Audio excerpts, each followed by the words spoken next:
Assalamualaikum warahmatullahi wabarakatuh. Hari ini bertemu kembali bersama Cikgu Hamidah binti Raya dalam Bahasa Melayu KSSM tingkatan 4 dan 5. Baiklah murid-murid, hari ini Cikgu akan mengajar murid-murid cara mudah untuk menukarkan bahasa Melayu klasik kepada bahasa Melayu standard. Baiklah, kaedah mudah menukar bahasa klasik kepada bahasa Melayu standard ialah menggunakan kaedah ba, gu, ke, tu. Ba untuk bahagi ayat, gu gugurkan, ke kekal, tu tukar. Ingat murid-murid, ba, gu, ke, tu. Kita tengok bahagian ba, bahagi. Bahagi dan baca teks pilihan petikan keseluruhan. Bahagikan dulu Bahagikan setiap ayat dalam petikan tersebut. Kemudian bahagikan ayat mengikut noktah dalam teks petikan yang diberi. Kalau ada 3 noktah, maksudnya 3 ayat untuk ditukarkan. Kalau ada 3 ayat dalam petikan, alihkan juga dalam 3 ayat. Seterusnya, kaedah gu, gugur. Gugur perkataan maka, partikel pun dan lah. Gugur kata pangkal ayat, adapun, alkisah, arakian, hatta, maka, sebemula, syahadan.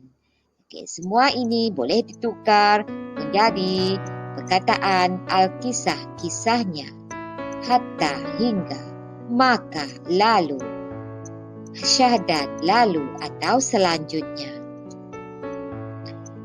Seterusnya, formula ke, kekal. Kekalkan susunan ayat dalam petikan.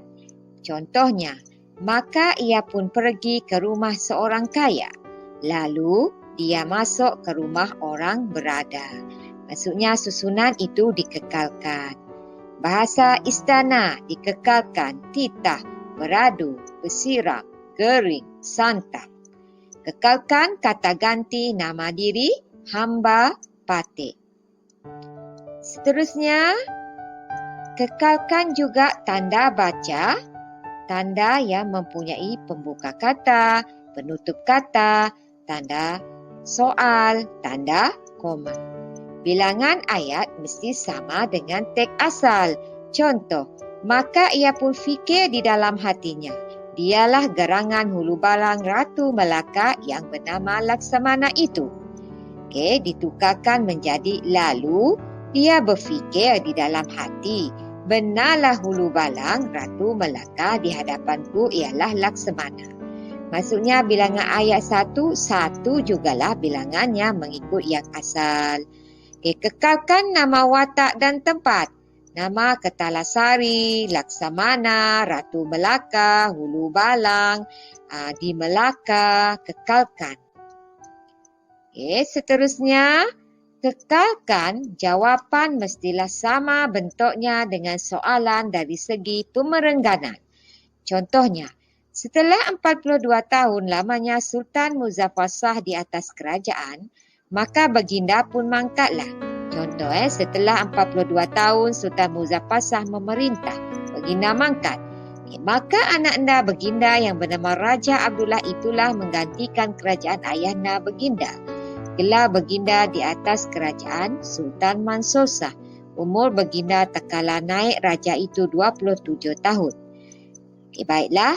Dia ditukarkan menjadi anak anda baginda yang bernama Raja Abdullah menggantikan kerajaan ayahanda baginda dengan gelaran Sultan Mansur Shah. Umur baginda semasa menjadi raja ialah 27 tahun.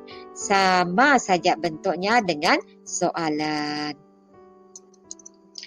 Baiklah murid-murid, seterusnya kaedah tu, tukar. Tukar kosakata klasik. Contohnya, berahi, cinta, cerita, masyghul, sedih dan lain-lain kosakata klasik yang boleh ditukarkan. Kemudian, ingat gariskan perkataan-perkataan bahasa klasik yang murid-murid hendak tukarkan supaya tidak terkeliru. Okey, sekian. Terima kasih. Bye. Jumpa lagi.